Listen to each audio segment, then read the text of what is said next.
It's not how you play the game, it's how the game plays you. And number 31 on the list, it's Spy Game. Welcome to Long Play Video.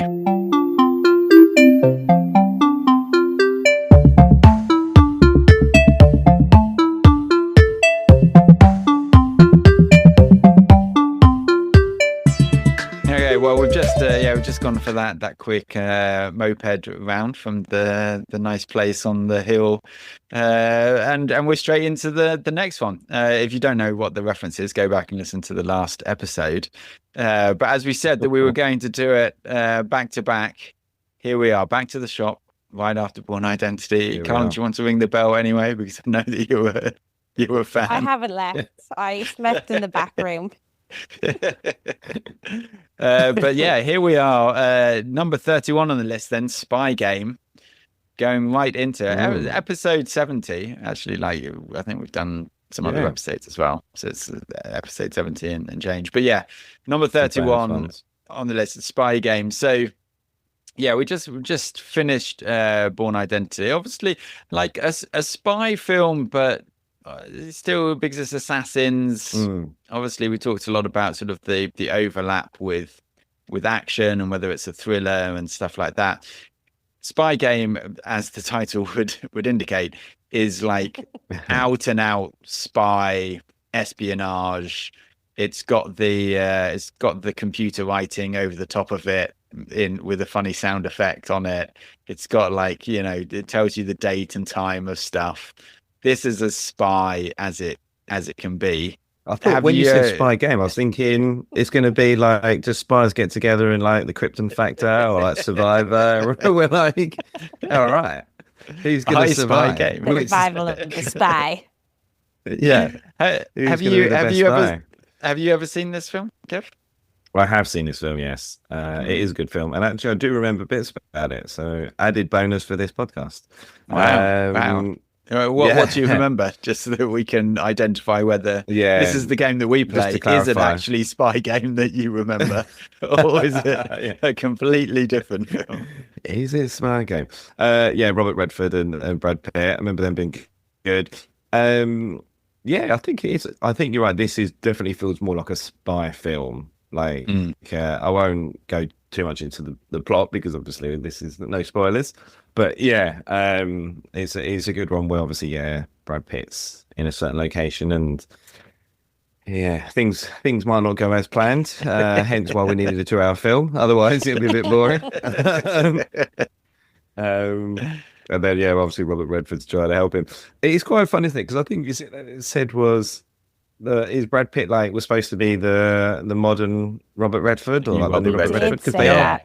Yeah, definitely. Like, you can very see, charming, aren't they? Yeah, you can see the passing of the torch to a certain extent. I don't know with Brad Pitt. I don't know. I think we mentioned it a little bit in Moneyball. I think from this moment, I think it was it was supposed to be okay. Well, he becomes the new Robert Redford, but from this point on, I don't think I don't know. He doesn't really do the types of films. Doesn't really do that many sort of thrillers. The thing I always found with Brad Pitt is that he does choose very odd films. Like he doesn't really go for that many sort of popular similar thriller stuff. Obviously you've got the Ocean's films, so taking them aside, and Mr. and Mrs. Smith obviously, but then he's in Babel, he's in the assassination of Jesse James by the coward Robert Ford, which again is him really acting and is a good performance, but that's not that's just the antithesis of what a Western is, because it's so slow and sort of character arc. But then after reading Curious Case of Benjamin Button, that's the thing, his choices, his film choices are just not Robert Redford movies, and so they look similar. They could be father and son. But I just don't think they really look like it. Yeah, I don't. In a weird way, I don't think Brad Pitt actually wanted to be a movie star. I don't he chooses a lot lot of character based. Is that what films. He told you when you guys caught up? You're like, me and Brad. No, I just you look at the choices he makes. He looks at the choices I've made. You both have that chat. If only our lives were different. We know Brad. Do you think maybe there was so much stuff about him being the next Robert Redford that he deliberately went against that and tried to do stuff differently? Or do you think he I just dunno. kind of just does what he enjoys? Because Yeah, it I just think feels like he's in films that he obviously thought, oh yeah, this will be fun. I'll just be in it. yeah, I think all the way through. I think even sort of the earlier films. I think he does want to act. I don't think he's not in that much where it's just like, even obviously like, yeah, I remember sort of Legends of the Fallen, River Runs Through It were popular films back in the day. And again, they're like character pieces. They're not like blockbusters. You'd also wonder, like, how much does an actor's agent like involve themselves in that decision-making process? Like, if they're saying, you don't want to be pigeonholed into the good-looking action hero guy, we're going to get you some. Yeah. Like, maybe there's a whole creative idea behind that with his team. Yeah. That's it. I see it. Even like all of the sort of genre stuff, even like Ad Astra that came out, well, it's like 5 years ago now. But like, okay, so that's his like space movie. But actually, it's a character study of someone who's sort of searching for their father. It's not like an action, it's not like an action space movie. Also, even doing Tarantino at that time when he did it was kind of like a surprise as well with Once Upon a Time in Hollywood. Yeah, it's a very good point. He has always done a very strange selection of things. And he's done like little cameos now, hasn't he? Like he did the cameo in Deadpool. He does a little cameo. I don't know if you've seen The Lost City. Well, Andy, you must have seen that. It is romance galore. I've never seen it. It's you're more the romance fan, I think, in the day. Well, I'll have to talk to Tiff. You'll have to get that on. You guys would love that. It is basically an exact replica of Romance in the Stone. Like they don't even like pretend that it's not. It just is. Is it the Sandra Bullock one? Yeah. Oh, there we go. Yeah, I've seen it. Yeah. I remember it well. Yeah. And then it's like even like that's the thing. Like if you think Big Short, 2015, and he plays like very much a side character. It has a couple of good scenes, but like again, he's not the star of that. It's not a Brad Pitt movie. There's not actually that many Brad Pitt movies, weirdly. Yeah, that's true. Which you're right. But you would say still he's a huge actor. Yeah. To be fair, I guess that is almost more Robert Redford. In some ways, because obviously obviously like he I think back in the day he was sort of as a character actor, but like I just think that everything that he's in, he's Robert Redford. I can't really like, he's pretty much always sort of like the slightly cool, I mean, and is the same in this. He's pretty much the same character in everything that I think he's in. It's like All the President's Men and even Butch Cassidy and stuff. He's still the cool guy, right? So he's also done a lot of films with numbers in them. Maybe there's a trend here. Oceans, all the Oceans films. He was also in 7 Years in Tibet, 12 Monkeys. Oh, 7. There we go. 7. 7. F1. That's coming out a slave this year. 12 Years a Slave. 12 Years a Slave, yeah. You've uncovered a conspiracy. Exactly. Yeah. He's sending Deadpool us a 2. message through his cinematography. All of them added up and divided by 2 equal 23. 23 is the... Yeah. Is he Michael Jordan? It's the Mayan calendar. It means the world is going to end in 2 years' time. Hold on, put this on the map. This is where the treasure is. We've just created our own film. And what about you, Carla? In for the double bill? You remember films? I have seen it. But I can't. Now hold on a minute. You say Carla remembers films.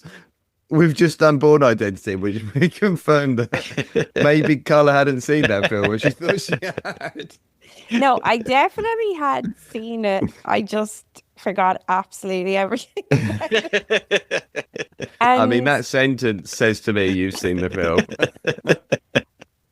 yeah, was I did I choose to forget or no, Yeah. but with Spy Game, it feels a little bit more familiar, but I also Mm. can't remember much about it. I kind of remember that, yeah, like Robert Redford is like the veteran guy helping Brad Mm. Pitt, I think, but I can't really remember Yeah, what's Yeah. going on.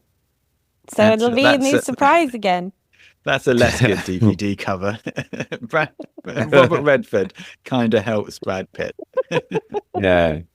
They're Oh, playing a okay. Yeah. game. Yeah, Yeah. exactly. Yeah. Uh, okay, and obviously, yeah, directed by the great Tony Scott. Mm. Sort of action galore, which I think you can tell Yeah. from the shots. Although Yeah. again, I don't remember that much action in it. I think there's a couple of set pieces that are quite actiony.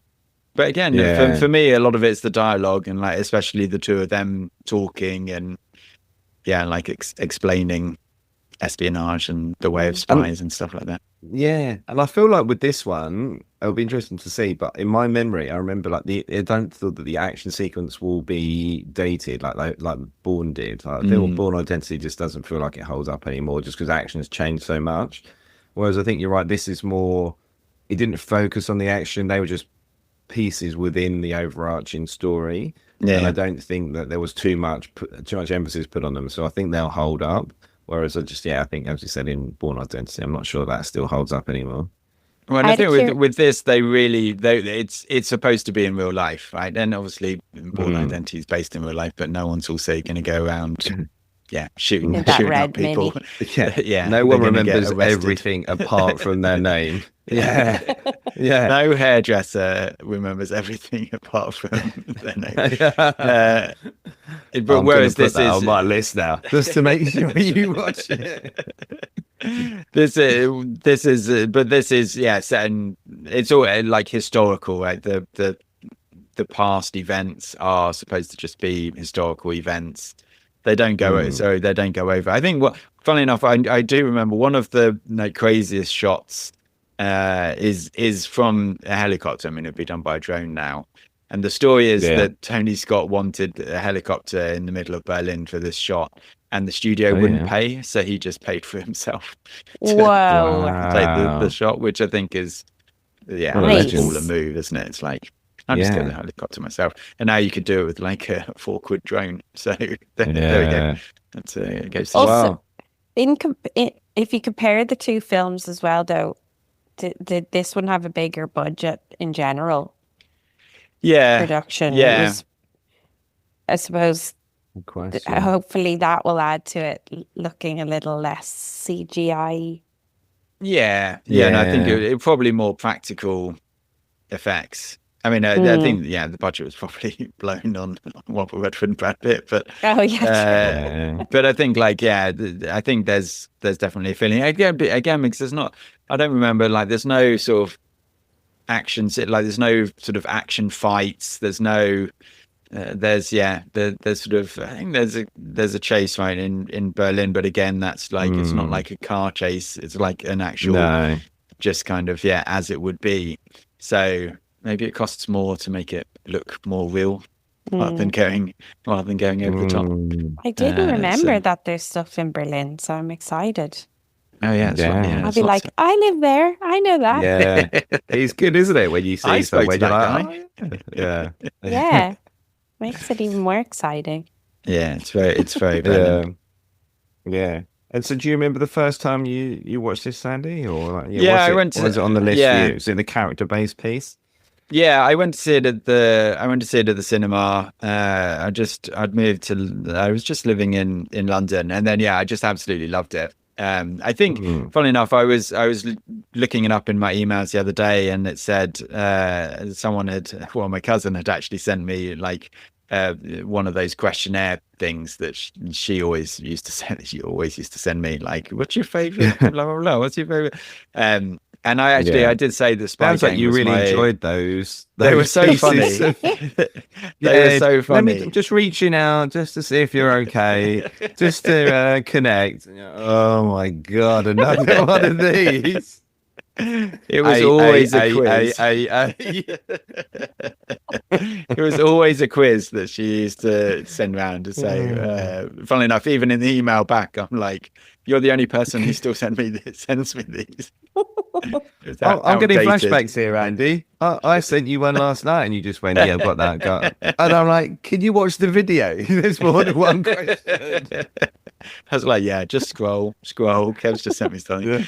And I said the Spy Game was my favorite film. I think that was around 2005, 2006 that the email. So I watched it in the cinema. I absolutely loved it. Bought it on the DVD and kind of watched it over and over. I do, as I kind of said with the Bourne Identity, with this, it is what a spy film kind of growing up felt like, right? Where you have the kind of the two sides, and you have like the spy element of it. But obviously, most of the time, it's about actually friction and kind of fighting inside one half of the spy. Because actually, if it's just like essentially, because it's obviously set in the past, if it's just us versus Russia, that or the USSR, let's differentiate between baddies. So if it was like the West versus the USSR, then obviously no one's like going for the USSR to win. So most of these films, actually, it was like two people in the West who would actually be fighting. And then, as I said, like it's got that classic, the old school, I was there in the 60s and 70s, and now it's all you bureaucrats, and you don't know that you're born. It's so easy. Funnily enough, very similar to what we say about young people in the workplace today. So now we're the old people. I don't know what you're talking about. I'll just back away from that one. And then I think for me as well, it's got that like, what are your morals in this environment? And I think that's what I really like about this one, is that like it sort of talks about, okay, well, can you still be sort of inverted commas good? Like what do the morals choices look like when you are there basically to like for some other aim, and you're going to do things that and obviously there's a lot of famous lines like Redford sort of saying, well, if you've got to burn someone, like you've got to walk away and kind of burn them, and that's fine. Send flowers, as he says. So I love that interplay. I love like the spyness of it, the gray patches and stuff. Like well, what would you do in this situation? And I think like again, like back in the day, being a spy was just cool. And I think realistically, Robert Redford and Brad Pitt are like two of the coolest people on screen. They're just very well cast. They have that coolness, don't they? So, but I will say, I don't think the sunglasses that Brad Pitt is wearing on the cover look very cool on him. No, Robert Redford definitely looks better on the front cover than Brad Pitt does, and I'd imagine he's like, just tighten up my jaw and then just make his jaw just a little bit worse. They look at a very similar age on the cover, which is not true. So, Brad Pitt doesn't look good in that, does he at all? But maybe that's the choice. He doesn't want to be the pretty boy. Yeah. Oh, the trials and tribulations. He's had a tough life, hasn't he, that guy? I'm being a hunk. Oh, so rough. It's really difficult for some of us. I don't know how you cope, Andy. It's difficult. That's were all I say. Were they ever in another film together? No. Yeah, that's were they ever together? Yeah. Did they ever date? Well, we don't know. He does have a reputation for getting together with his co-stars, but maybe he is. No. Well, funnily enough, no, but kind of, because Redford directed A River Runs Through It, and he's in that. And Robert Redford does the voiceover, but funnily enough, not of Brad Pitt's character, but of his brother's character. So that's a good trivia. Well done. Yeah, River Runs Through It back in the day was that was up there. I was up there. Didn't make the list though. No, just didn't actually. I think. Yeah. Yeah, my brother will always say that I preferred Legends of the Fall. Yeah, The Visitor has more to say than fly fishing. Oh, honestly, Carla, if you ever get an hour and a half of your life that you don't mind destroying, watch that film and just see Which one? A river runs through it. The Visitor. Oh. Wait, have I seen that? What's wrong with my memory? Honestly, you'd remember if you'd seen this film. I'm glad I'm on these recordings, guys, because in years to come, I'm going to have to be... Where was I in March 2025? Yeah. We'll play them back to you. It'll be fine. Yeah. Tears will come to my eyes. Yeah. I was in the video shop. No, you weren't, Nan. That was just made up. No, I remember. I was in there. Yeah. They had the doorbell. I was somehow in Germany, England, and Australia all at once. I don't understand. Yeah. Oh, good. You'll have fond memories. They won't be real, but you'll have fond memories. So. Yeah. The only kind I want. Yeah, exactly. Yeah. Yeah. So, and funnily enough, when I was thinking about this, and I was thinking about that kind of what do morals look like in a moral-less world, did kind of take me back to Escape to Victory as well. And, Sylvester Stallone needing to go back afterwards. Yeah. I think there's a similarity to that. It's a funny one. When you think about, like, especially war films, especially World War II, there seems to be, there are almost like, not, I guess you couldn't say always, but certain morals that came in. So, like, they're all prisoners of war, but they're, like, looked after, right? They're not, obviously not getting huge amounts of food and stuff, but no one's getting, like, continuously beaten. And yet, we move on to this spy film, and it's like, if they get caught, they're going to get tortured. And it's very different, isn't it? Like, the war was sort of like, no one kind of really wanted it. Well, I think, especially like old movies of the war as well, because everyone had lived through the war, so they didn't really want to see the realities of it. You wanted to see a like sanitized version of it, gentlemanly tactics. Yeah, exactly. Yeah. Oh, well, there we go. From them. Well, yeah. Let's. It's the double feature that we talked about. So we'll see whether anyone has actually watched this. Yeah. I remember this very well. I think I've watched it. I think I've watched it in the last 10 years. Going big then, Andy. Do you want to say any particular scenes now that you're so confident about? Yeah, actually, maybe we don't watch it. Maybe you just tell us start to finish. Yeah. Okay, the little green light off Robert Redford and Brad Pitt. It's 5:15 on the day. What's the first time? So right at the beginning, there's a time that like comes up on the screen. I'm going to say that it's 6:15. I love this. AM or PM? Nice. AM. Because someone wakes up Robert Redford to tell him, a British guy in Hong Kong does. He's got a very British accent. Yeah. I'm gonna say 6:15. We'll have to remember that at the end of the film. Oh, I'm so excited to see if you're right. We'll see how it plays out. Right, well, let's get it on. We'll know in literally moments, and we'll see you after the jump.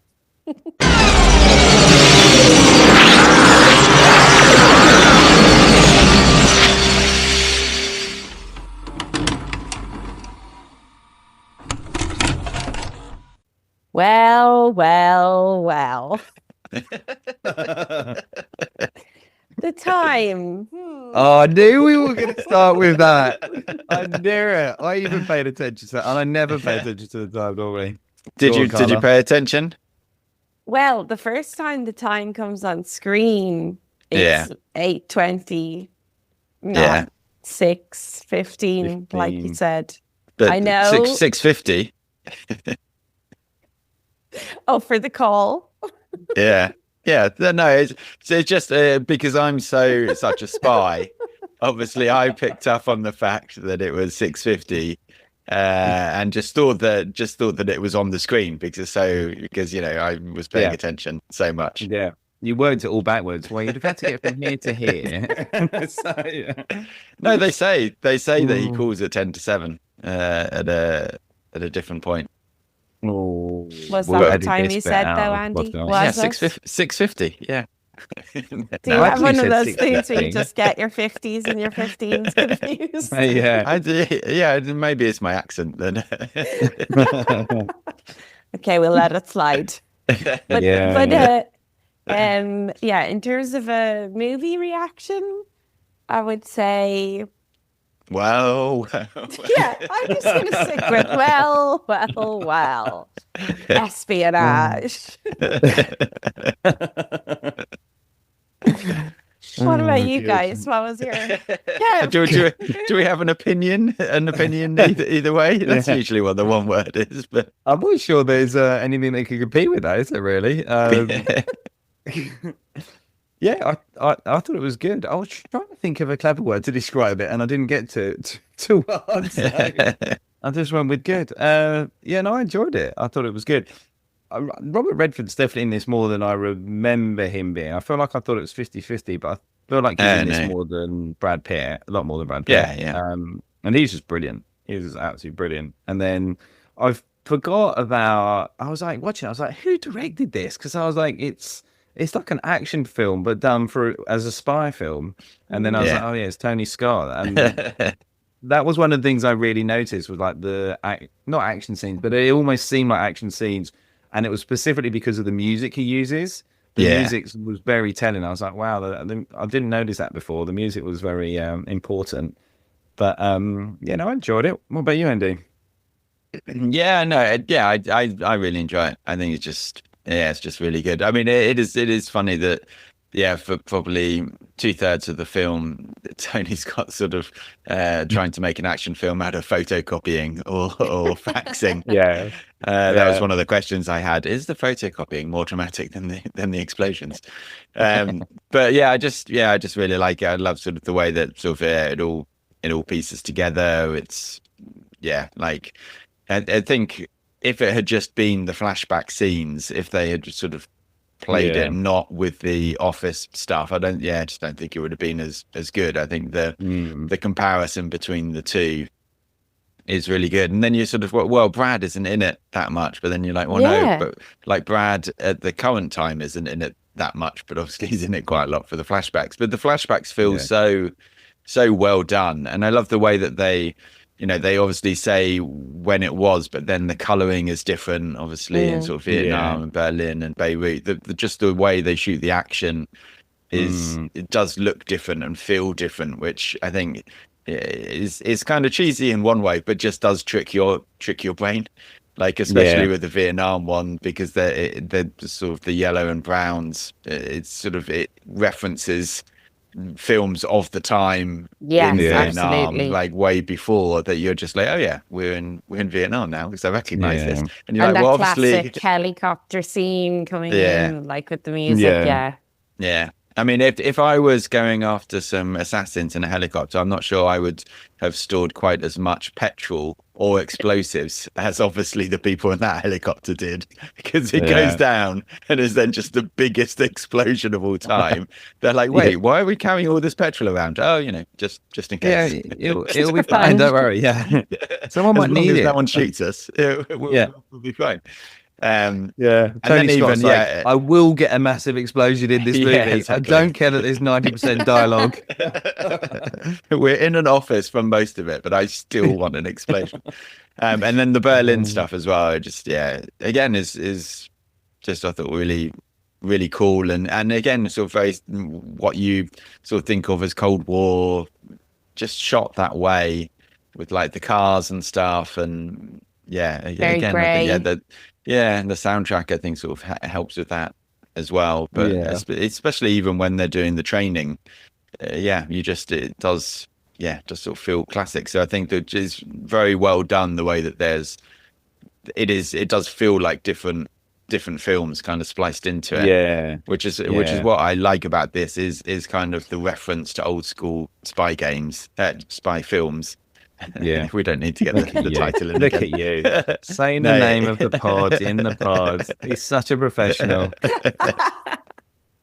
No, but referencing the old films as well, which is yeah. And then I think for me as well, with like the questioning at the end of what, was it the right thing to do? And I do think that the ending for me, and sort of getting the girl out and stuff, and even Brad sort of going after the girl, for the way that I read it isn't sort of the romantic, he's going after his girlfriend. It's just that Brad sort of is the new generation, and it's like, no, there has to be like a moral line. There has to be, you have to do what's right.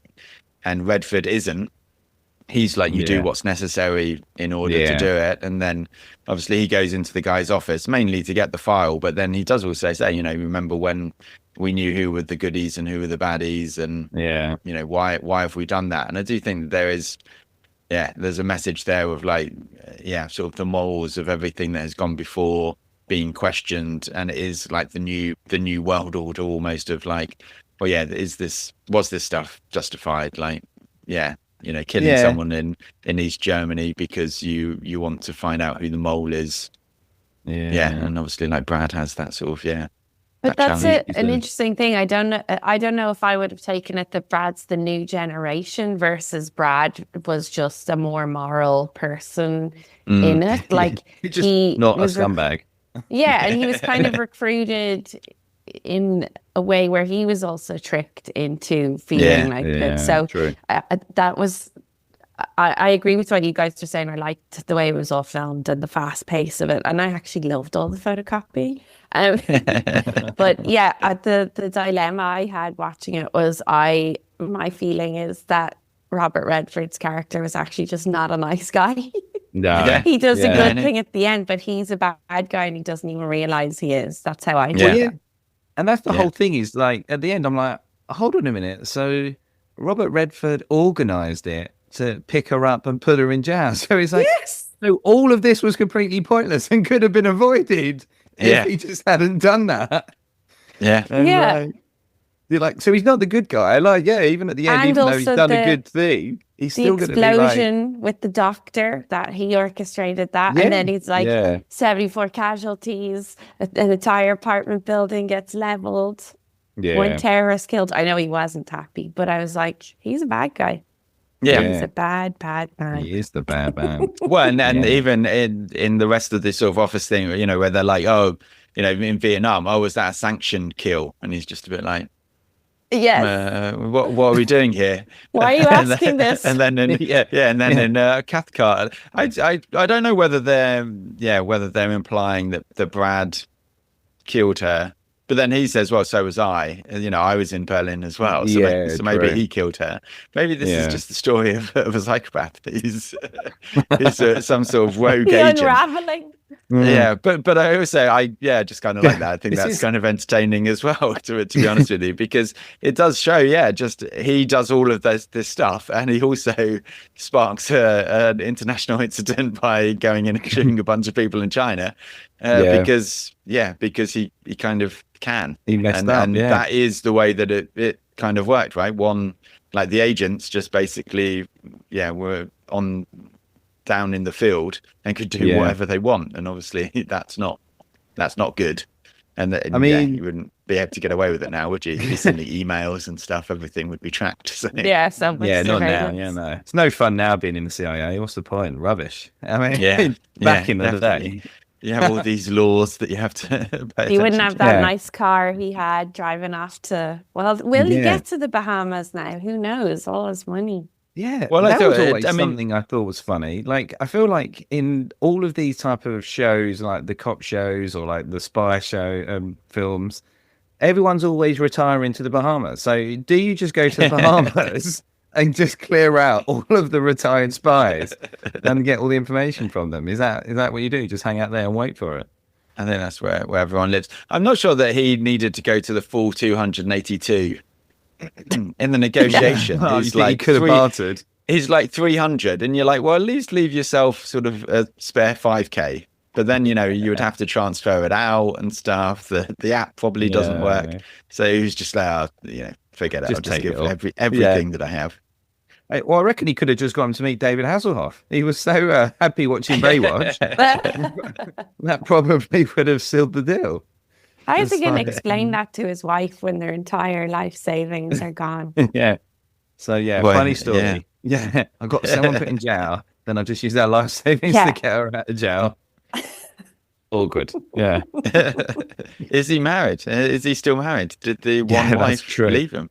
Yeah. Only one wife. Yeah. When he got home. Funny thing as well at the end, like they're trying to add a bit of like suspense and drama at the end. I was like, this is a bit silly actually. I think Tony, like, you'd gone too far at the end when he's like getting in his car. They're ringing the guy at the gate, like, and they know they're about to like keep him there, and the gate opens and he escapes. You're like, this is the CIA. If they want to catch him, they'll catch him. It's not like he's suddenly, I don't know where he's gone now. He's in the car that he's registered under his name. He lives at the house that we know he lives at. How can we possibly catch him now? Well, they don't, but they don't seem to know a lot about him. Even they don't seem to know that it's his last day, because they're like, right, we're going to reconvene tomorrow at 7 a.m. You're like, well, no, it's my last day. I'm actually retiring today. Like, could you imagine? You just be like, yeah, I'll see you there, and then you just don't turn up. So you just leave. Yeah. Well, after he's leaked it to the press, I love the fact that he packs up and he's just about to go, and it's like 3:30 in the afternoon. He's just like, okay, well, I'm going now. Like, last classic day. spy hours. Yeah, a lot of the CIA scenes, you're like, what kind of Mickey Mouse operation is this here? They just had no clue what they were doing. And like him being on the phone in that room, and he could just be like, that reservation. And nobody, and then they talk like really loudly. What's going on? But I mean, I enjoyed it all. That's good. They're good. They're good baddies, though, aren't they? Because the guy who's trying to get him is just such a schmuck.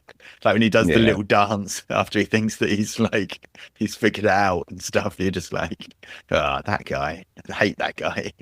Well, Redford's killing people randomly around the world, but that guy is just annoying. He's doing it here for everyone. Yeah, him with his glasses, thinking he's all superior. When what was the special mission called? Showtime or Sideshow? Showtime. When he saw the reflection on the table, and then that guy Chuck turns it over and then is staring at him. There was so much like hateful staring in that boardroom. Redford I love great, though, wasn't he? I love the so when he says, you've got better things to do than go through my office, right? He's on his way down. Yeah, he was. His one-liners were great. Oh, there were so many more one-liners in here than I remembered. It was so good, wasn't it? I didn't remember anything. That's what you're telling us. What about under interrogation? The thing is with Redford, they don't even need to be lines either. They like someone says something to him and he'll just like, sort of smile, or he'll just sort of, look serious and stuff. And he just does, he does so much work without actually saying anything. Yeah, I love, that's true. Just he's very good, isn't he? He is very good. Yeah. Was there anything you guys didn't like? I mean, kind of like Tyler in Point Break. I don't think the lady should get back together with Brad afterwards. No, I'm not sure. Tom. Like, she's been in prison for 10 years. You're like, I'm not sure that that's a healthy relationship to. Yeah, and he lied with her from the very start. Yeah, exactly. Yeah, I agree with that. Also, the film really made me hate a single stick of gum. Like, brought everyone down now. So many problems. For me, should have just given out Smints, and then it would have been fine. And the Smint is also very small. Polo. So, Polo, it takes up space. So, could you imagine then, like the guards going, yes, I can smell mint. Who's had a Polo? Fresh. We need to give you toothpaste. Yes.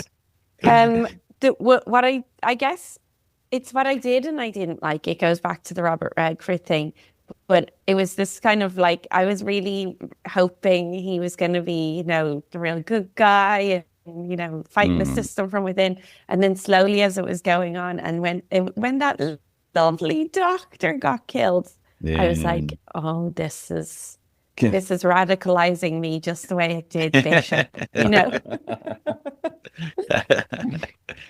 So it was something I didn't like, but I also did like, because, you know, it was an interesting twist, I guess. Change on his normal character. The story, the way that it makes you feel, takes you on the journey. The way it made me feel. What about you guys? I never get the horse analogy when he says about his uncle had a horse, and then he says, "Why would I get you to kill someone?" Does that mean that after he's got Brad out, that he's going to hunt Brad down and kill him? Because that's the analogy, isn't it? Is like, I will kill my own horse, and Tom Bishop is like his horse. So I'm just a bit like, what does that analogy mean? I've never understood that. Yeah, I mean, I guess he tried to say, "Zin, I'll look after my own stuff," but it's a bit of a mixed analogy. His mess. Yeah. Or maybe he wanted to fool them that he was on their side, like, I'm going to take care of it. But it's not. It was a random one. Yeah. Was there anything new that you guys noticed in this one? This viewing? I must say the one-liners. Definitely much more one-liners than I remember.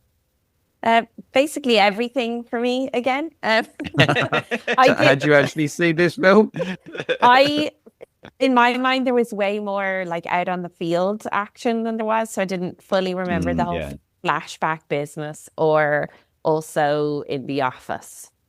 Can you call it the office in Langley? Langley. We all know it's Langley from all the movies. But so I mean, I was watching it with a fresh mind again. I did, but I did not remember the love storyline at all. I didn't remember that being a piece of it. Same. Yeah, I mean, it's not in it that much. Yeah, it's like just to show his more humanitarian side, right? Rather than against Redford's, like you said, older school, cutthroat. I will do anything. Yeah. Was there any questions you guys thought that the film asked or answered? Well, I wondered whether is this actually just the best episode of The Office ever? Who's white? This is season 3 of The Office, because they are in the office a lot more, and again there's like going to the different offices and stuff. Poor old Andy Younger, he just seems completely clueless. Oh yeah. So Andy. When he's like, "Oh, can I use your phone?" And he's like, "Oh, it is classified." And he's like, "Oh, sorry, I'll leave." I can tell why Gladys doesn't want to work for him. He doesn't seem the best. He's not good together. But that's the thing. Like,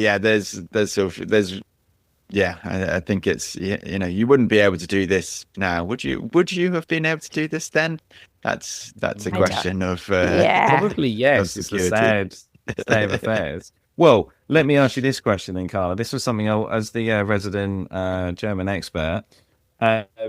When they get pulled over when they're in Berlin, is it? And he goes into the barn and he phones Robert Redford, and then he takes that stuff to make himself sick. So it looks like they're just both drunk. The cops stop them and then go, "Oh, it's just 2 drunks. Let them get back in the car." Is that normal behavior in Berlin? Like, is there so much other stuff that they need to be worried about that they can let 2 drunks get back into a car? Yeah, nowadays, definitely, they wouldn't care if you're a vomiting drunk at all. maybe with the driving of the car, but in general. But yeah, I was so shocked how quickly they gave up. One thing I did note was I was like, the bathrooms still look like that in Berlin. All of them. Still have vomit on the floor as well. And graffiti everywhere. I could not believe how quickly they gave up. It was like a high-speed chase. And then turns out he's just drunk, even though he was very good at driving. I mean, I don't think the secret police were that worried about drunk drivers, but they could have maybe said, "No, is Brad Pitt an American special forces person?" They all knew each other anyway, I think. So one question the film really raised for me was, whatever happened to that red chair that Brad Pitt threw over the roof of the building?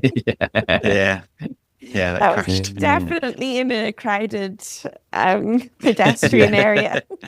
Yeah, he's got the morals, but he indiscriminately kills people by throwing furniture off the side of a roof. But yeah, I think for me the real question was like, can there be humanity in espionage? Like today, because also if you think about the way some of the things were happening, like the whole stuff in Beirut is also like very kind of current in a way. So like, have things changed? And yeah, is there a humanity in terms of those kinds of operations? I don't know. It feels like it's probably still like that in a way, these boardroom sessions of like figuring out who they have to get rid of and all that kind of thing. Yeah. It is bad, isn't it, when you think about all the things. So when you look at them, especially like the higher profile ones that have been here, and you just think, you're right, is it, I guess you don't know. And it's like, a lot of them, you might argue, haven't improved things. It's like, was any of it actually worth it? Yeah, we'll never know, No. Yeah. That was my question. That's the thing, isn't it? Film answers. It was like, is the CIA actually making any progress? Like, are they actually changing? I also wrote down, if Langley told you to jump off a bridge, would you do it? The thing when you're a kid. Yeah. Your parents say, if they asked you to jump off a bridge. So like, well, he just do whatever Langley wants. Yeah. Oh, that's the programming. Obviously, going back to Bourne. Look at the links. Look at this masterclass. But that's the thing, though. I think stupidly, I think like growing up in this era, it seemed a bit fairer, didn't it? Because it was sort of the people on the ground, and obviously now with technology and with drones and with everything else, it is so different.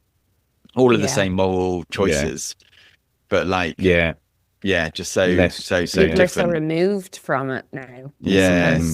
And that's the thing. I was speaking to someone who knows someone who is a drone operator and is quite messed up from from stuff. And that's the thing. Yeah, it's sort of, I don't know, rightly or wrongly, kind of, we grew up as kids sort of thinking, and with Bond and stuff like that, it was like, it's about one person on the ground and sort of a battle of wits almost, which seemed fair or seemed better. But then obviously with Beirut, I think gentlemanly, isn't it? It's like 1v1, and if you get captured, you just get put in a prisoner of war camp, and they were actually all okay. And at the end of the war, you got out. It was a football. But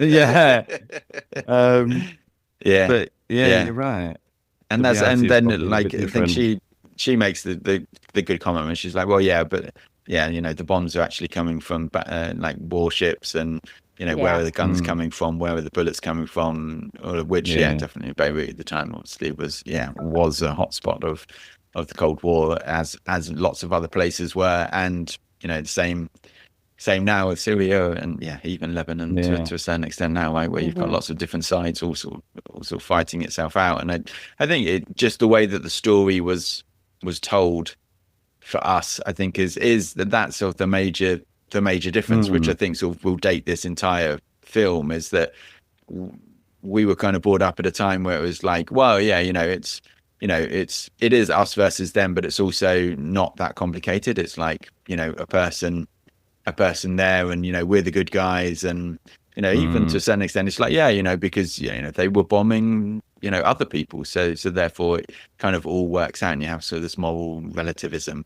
Whereas now in all of the films you have to talk about how complex it is, and you have to talk about the consequences on consequences, and from all sides. Which I think is why Bond, we killed their parents, and which is why I think Bond just doesn't really work, and it'll be interesting to see what they do with it, because for me you kind of have to just reboot it back to the 60s, because Daniel Craig said that he didn't want the baddies to be anything geopolitical. Like that's why sort of Spectre came back and stuff, because he was like, I don't want it to be political at all. And I think that's the thing, like, sort of simpler times. Obviously everything was still as complicated, but it's really interesting just in the sort of the storytelling. It was much simpler back then, whereas now, probably for the better. you're like, yeah, but you have to consider everything that goes with it. And that's why I think, like, for me, this is, this is almost on sort of the cusp of showing what the old films were and the old way of doing it was. And then films after this, obviously, is 2001 as well. Like, they have to have the complexity. I think that's what I like about this film. It's just, it's a piece of art, and it's just taken on face value. You're sitting in a cinema with some popcorn, you're watching it, as opposed to, and I think, like, I always think about this scenario, like what you're saying about when they have to explain everything, all the previous steps that happened before. I always think like the Marvel and the DC universe now, where they're like the two superheroes have like these giant battles, and then they bash through like buildings, and buildings collapse and bridges fall down and whatever, and then they have a film all about how they killed loads of people, because you're like, why are you going back and doing that? They're two superheroes which aren't real. Why are you worrying about trying to bring realism to a superhero movie? Like, what are you doing? And I just feel like that's gone to the ridiculous nth degree of it, where it's just completely unnecessary in a superhero film. Yeah. And yet they had that in, and it just, wasted it. And I think that was something refreshing about watching something like this now, is, to your point, Andy, that it's so much different in everything that we see these days. It was actually nice watching this. We go, we've just got a good and a baddie of sorts, and we're just going to run with it and have some ridiculous action movie while some office tasks happen. So the goodie being Brad and the baddie being Redford. But but I think, and that's the thing, like, because this is, I completely agree with you, Carla, like, Redford is kind of the baddie in this, and so it it's not a sort of simple, it's not like and obviously dating it, but arguably still now, but it's not like, oh, it's America versus Russia are the baddies, Americans are the goodies, everything America does is great, everything the Russians do is bad. So it still has that complexity of and Brad is there to kind of to be that moral voice of like, okay, are you happy? Was this worth it? You got to tell us what we're doing here. There's all still that questioning, but it is still it is still sort of simpler in a way. And I think it's sort of the difference between entertainment and like mindless entertainment, but still like having a point. And it's not like, okay, just do explosions and just make it, just have the villains be super easy. But it is, there is still complexity there. But then, as you say, Kev, it's not complexity to the nth degree. And, there's not an explanation about, all of the different factions and why he's doing this and why he's doing that. And I think it's kind of, I mean, I think sort of, is it just because of Redford is the reference? But like a cheeky grin from Redford kind of gets you out of, the complexity of just being like, oh no, he's just really evil, because he kind of still like, they're kind of like in a little, like a microcosm, right? I think it was really clever that he's in the office the whole time. Brad is in the prison the whole time. So in a way, there's like no space for this story to get really elaborate with political this, that, and I know the flashbacks are obviously talking about everything that's happening at the times, but I think it really facilitated the fact that they didn't need to go into the why he's in Berlin exactly, like what's happening in Berlin. Like everything is just as we know historically, and then there's no rules about what they had to do with that storytelling. So we could just focus on them. No, it is smart how it was done, for sure. Speaking of, obviously, the key of Redford in this film, I think that brings us to the deep fake question, which is, can you, which might be another category, can you make a film better without Robert Redford in it? Does he become a deep faker? But I think for me, I know, Andy, we were thinking about potentially adjusting it slightly to say, would it be Swayze and Reeves or Stone and Gosling? I think in that scenario, if they were the two options, sadly, I don't think I really didn't want to open this category with this. But I don't think Reeves and Swayze could do this. Do you not think? It'd be a completely different film. Whereas I feel like Stone and Gosling could do this, and either of them could play either character. I think it would. I don't know. I think Swayze and Reeves. I think that would be. I mean, Swayze would have to get his hair cut. But So you can Swayze see would him, be Robert Redford. Redford. Yeah. I would have liked to have seen an older Gosling, so like AI to be older replace Redford, because I was thinking, has Ryan Gosling ever played a bad guy? I know he's not classic bad guy. I should stop calling Redford the bad guy in this one. So it could be a good change, you know? Yeah, I mean, it's true. I don't think he really has. Ken's the bad guy, isn't he? That's funny. No, I think I would keep it as it was. I don't think it would have been better with swaps. I would definitely have said Stone as Redford. Yeah, I think Stone I would be good. I think that works with her. So going around and doing everything, and Gosling just being the quippy one-liners. I suppose she's good at those. Yeah, that's true. And it wouldn't be, and I think the same with like Redford, like what you were saying, Carla. Like in these films, you don't come into this thinking he's going to be the baddie, and as the film slowly goes along, you're like, hold on a minute, was this all his fault? And I think you think the same with Emma Stone, right? You wouldn't assume. Oh yeah, true. Baddie. I'm surprised. Yeah, I think I'm not sure it makes it better, but I'm watching it. If you did fake them in, we should pitch it to them. We'll just be able to do it on our laptops by the end of the year. So, what about favorite lines then? You guys must have some good ones, Carla. Favorite lines I liked. My God, you're hideous. Why do you even bother? When Brad walks up on Redford. I also liked in Berlin when the woman says to Redford, "Your Scotch is older than she is." Yeah, that was a good one-liner. That was. I love the fact in Beirut where he's like, where Brad says, "Can you get the cheapest Scotch you have and send it over to him as well?" Double. I always appreciated that. I'm sure we all had the same line down with Chuck saying, "We need the press on this, like we need a third bleep." And then he goes, "He's in the other two." Yeah. Oh, that's so nice, isn't it? Oh dear, they did have some really good lines in there. I thought there was a good one when Brad says to Redford when they're talking about the drinks, and he says, "Oh, I thought all spies drink martinis." Well, that was a nice reference to the James Bond. That was. I think that's also with the quote from before is as well. Yeah, technology is getting better every day, but usually all you need is a pack of gum and a smile, and they're just Brad's like, "No, that's disappointing." What about you, Andy? Do you have any good ones? Yeah, I always liked the when did Noah build the ark before the rain. That's a good one. Feeling a little paranoid on your last day. I like it. I like it when they say, well, "We need you to be a team player," and he sort of laughs. And they said, "Well, every time my coach said that, I knew I was about to be benched."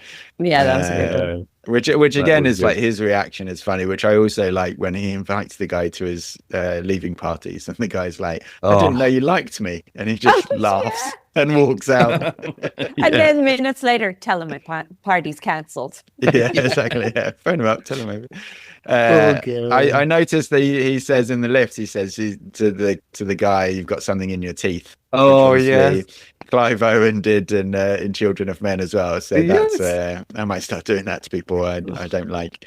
I had that. What a classic! That is so good, isn't it? Because like you would check now, even if it was just with your tongue, you would check. So good. Just I think right at the end, I do think it's cool when the guy says to him, "Oh, I'm sorry about Bishop," and he says, "So am I." And obviously the guy's like, "Oh, he's sorry that we're going to let him get killed, but actually it's, I'm sorry, I've caused an international incident and got him out." And then I think it's the fact that the doctor says thank you to Brad as he sends him off. He's about to get killed. It's really gut wrenching. Really tough. Yeah. Did you have any others, Kev? The teeth one was my favorite, but there was one where they said, "We're going to have to move quickly. It's like twice the sex with half the foreplay." Yeah. What on earth? So there were some very random lines in this. But what about the characters then? Which character do you guys have that you were most like, I thought Gladys was such a great character. Oh, Yeah, She was she's just like good. so Yeah. cool as a cucumber, keeping herself on a need to know basis, like absolutely instrumental in solving so much of this. And then she's just like, "Am I going to get fired? Okay, whatever." I just love it. She doesn't want to I work don't for want to Andy work for him Younger. anyway. Yeah. Yeah. Don't Out of blame all her. of the names, he's the one that I remember most. Poor old Andy Younger. It was kind of that phrase, do you know that phrase? Not my circus, not my monkeys. You could see that was just like her attitude. Yeah. She's like, "You guys are doing some crazy stuff. I don't want to be involved, but here's your files. Bye. Enjoy your retirement." The fact when she sees him the next day and she's just a bit like, "What?" And he's like, "Oh, I'll be upstairs." And she's just like, why are you still here? Yeah, she's just like, And I did notice with that as well, when the press are there and he's just about to leave, he walks out and she says, "Oh, you're going to miss it," and he's like literally almost out the door. Was he not going to say goodbye to her? What a nasty piece of work. He gives her a kiss on the head, and then I was like, "Oh, he's just getting even worse." I thought that was quite sweet. Is that not sweet? Is that well, to go from "I'm not even going to say goodbye to you" to so they're clearly not that close, and then he kissed her on the head. No, not. I got it the other way. Where maybe he was just walking out. He's like, we'll still see each other. When you leave, a company, and you're like, "Well, I'm not going to say goodbye to you because I'll tell you what, we're having a drink tomorrow." So next time I see you, Andy, when we say goodbye, I'm going to kiss you on the head. And we'll see. First you have to walk away like you're not going to do anything, and then you have to wait for it to call you back, and then you kiss on the head. Just kiss on the head. And next time we're closing up the shop, you can come back in, kiss me on the head. Oh, did you have a quote that described the pod at all? Did you? It was difficult because a lot of them are just one-liners, but I had "It's a game of patience." Nice. I had, "I'm not ending up like you." Is that who's had to, Andy or me? I don't know who's come out worse. Collective you. Yeah, wow. That's that. Nice. What about you, Andy? I had the. Do you remember when we could tell the good guys from the bad guys? All this was for something, wasn't it? I imagine we get down to the end and we're like, "All this was for something, wasn't it?" Yeah. Just like, was this actually all completely pointless? Do you remember when we could tell the good movies from the bad movies? Yes. The reviews, just some bizarre 3-star reviews. The first of which is, "I only purchased this movie because I'm building a collection of films shot in Hungary." Oh, nice. Yeah, good. Specific. I do not think that people should go to that person's house because they're clearly a serial killer. Some other people, they question the whole 282,000. Someone asks, "If a desk spy was so exceptional at getting results, why is he retiring with only such a small nest egg? A spy so poorly paid?" They're really getting into social, wage structure. Good point, though. That's the whole reason they downgraded their review. Just that one. Yeah, it completely destroyed. I mean, 282,000. To be honest, if I'm retiring with 282,000, I'm quite happy. So, what year would that have been in the film? It was 2001, I guess. Yeah. Okay. What time of the day was it, Andy, when he officially retired? Well, he leaves at 3:30, but then he comes back at 6:50, 50. Yeah, nice. Another bonus is that Brad Pitt tries acting rather than his usual Brad Pitt posturing and does an okay job. So someone thought that when was that written? Later. Yeah, like mid 2000s actually. It was a little bit later. Wow. Someone interesting you say about the music. Someone says, if you can get around the annoying boy soprano who shows up singing the same theme several times during the story, you will see a superior performance from Robert Redford in a story that makes you think. So that choice of the soprano, which I didn't know whether it was the same song as Christian Bale sings in Empire of the Sun. It sounded quite similar. It sounded like it was Welsh as well. So And then someone just said, I ordered the movie because of many good reviews, but after the first quarter of an hour, you can switch off and switch back in the last quarter of an hour. No so they just way. basically, they only want to see the bit in the, they only want to see the bit in the prison. They don't want any of the photocopying, the tense photocopying. Wow. Well, they're missing out because it was tense. And then the conspiracy theory to end all conspiracy theories.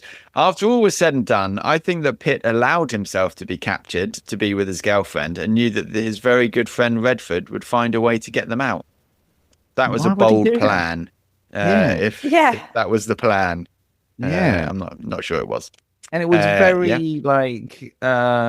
elaborate.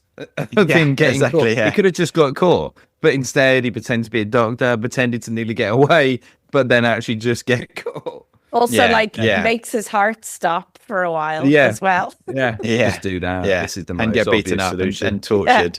Because what will happen is that the person I'm working for in Hong Kong will definitely phone Nathan first, and then Nathan will be able to go around forging signatures and spending his life savings, even though as a very heavy-handed part of the plot, he says he's already told me that he would never do that. So hold on, does this mean secretly then Brad Pitt is the baddie because he wanted Redford to spend all his money? It's just to get back at him. He's just like, I'm going to wipe him out. I'm going to get myself caught and tortured in a Chinese prison just to wipe out his nest egg, which isn't very big either. He just hasn't been paid very well. Exactly.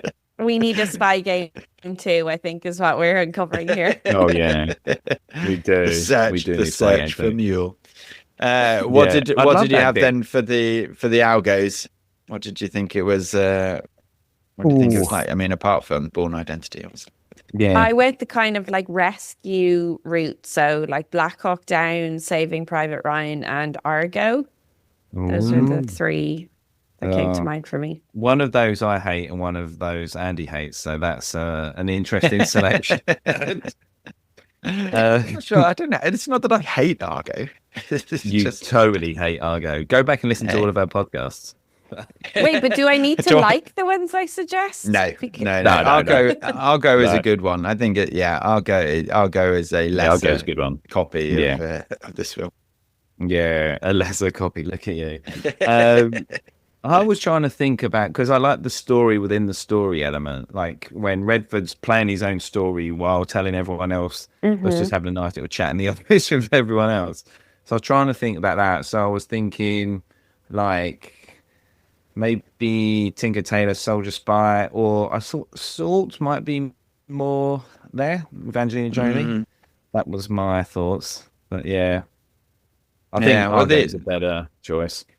Yeah, and the Algo actually went for Body of Lies, which is the Russell Crowe one. Said Bourne Ultimatum, which is funny, and then Safe House and The Good Shepherd. Safe House is that Ryan Reynolds? No. Yeah, and Denzel. Yeah. Oh yeah, okay. But then, funnily enough, with that, with Safe House, I thought, Inside Man is probably a good one. Because it's quite similar, isn't it? Because you kind of don't know really what's happening, and then kind of the twist. Oh, Andy, out of nowhere, are you going to win this round? Get a point on the board. Well, would it extend then to The Usual Suspects, or do we think The Usual Suspects goes too far with like the flashbacks and the story within the story? That's a good point. Yeah, because then that would be. I think Inside Man or Argo are my two favorites on this list. I think if you watched Inside Man and Argo and you said, I really like them, I think you'd say, you'll probably really like Spy Game. Like Spy Game, that would be good. Yeah. Wow. Points on the board. That's why you guys own a video shop. Those sweet recommendations. Oh yeah, exactly. All right, so it's number 31 on the list. What's happening? Is it going up, down? Yeah, I don't know. I'm a little bit torn. I do still really like this. I do. I think maybe it's a 20s film, but then I look through the 20s, and it's now starting to get to a point of, obviously, I really know and like all of the films above it. There's maybe a couple that I think will move down a bit. So I'm gonna sneak it in at 29. Just as I think it should be a top 30 film, so it doesn't move far. And then also when I calculate which slots are still open, there seems to be more slots that are open than films that I've moved into those slots. So it's very possible that we'll get down to the top 5. We'll be like, no, there's a bunch of spaces. Why am I having to move this? The maths, we're going to have to get a blackboard and stand in front and do no. Are we going to make a movie about how we correct your list? It's going to be the podcast, the movie, and it'll be fine. It'll be a lot of. I'm just telling you now. Yeah, I'm just telling you now. If we make this film, I'm going to be the Robert Redford of that film. So just be prepared. The baddie. I mean, obviously season 2 should just be, we go back and talk about making the podcast for each episode. And if we can just get really meta, we do a podcast about making the podcast. So this one was interesting. We got up early and we did that. But you have to go back and do like, and he grew up in the town of blah, blah, blah, and as a young boy, and then it all needs to lead to the decision-making behind making this that sing-song voice that you get in the podcast that we definitely don't have. I could see you in a really good mockumentary. I can feel this coming together. It'll be fine. The life story as this becomes, just like Bill and Ted, this becomes the podcast that everyone in the world listens to. It'll be fine. Yeah. How about you, Kev? Then, where did it go on your list? I wasn't too sure exactly where to put it. When I look at my list, I was like, is it better than this or better than that? But in the end, I've put it 12th, so in the good section. Okay. Just below Labyrinth. Labyrinth was still brilliant, but I think I've preferred this more than Pirates of the Caribbean, so I'm putting this above Pirates of the Caribbean. So in 12. Nice. So pretty high up. I saw something the other day with Pirates of the Caribbean. I saw something the other day where when he's describing like not being drinking, but it never satisfying his thirst, and food turning to ash, and not being able to lie with enough women. And someone had just said, this is like classic burnout, that basically he's been working the crew of the Black Pearl too much. And this is, they all just needed a holiday, and then it would be fine. And they like interposed it with like people scrubbing the decks and stuff like that. You're like, Barbosa just working them too hard. And that's why. Just kill them. That's why they're like that. Wow. Okay. Yeah. I mean, obviously still the number one spy film for you is Night and Day. So not quite up there, but still the best. Awesome. Well, there we go. A nice double header. So next week, there's so many great quotes. But I'm going to settle with, well, my stupid, sorry, parasitic sacks of entrails. Revenge is mine. Wow.